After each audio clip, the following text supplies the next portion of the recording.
അഹമ്മദാബാദിൽ വിമാനാപകടത്തിൽ കൊല്ലപ്പെട്ടവരിൽ 135 മൃതദേഹം DNA പരിശോധനയിൽ തിരിച്ചറിഞ്ഞു. 101 മൃതദേഹം ബന്ധുക്കൾക്ക് കൈമാറി. കൊല്ലപ്പെട്ട പൈലറ്റ് സുമീത് സബർവാളിന്റെ മൃതദേഹം മുംബൈയിൽ സംസ്കരിച്ചു.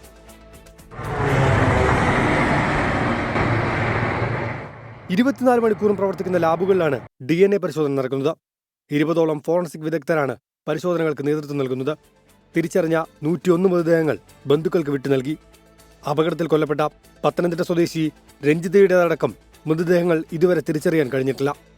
അപകടത്തെക്കുറിച്ച് അന്വേഷിക്കുന്ന അമേരിക്കൻ സംഘം ഇന്നും സ്ഥലത്ത് പരിശോധന നടത്തി.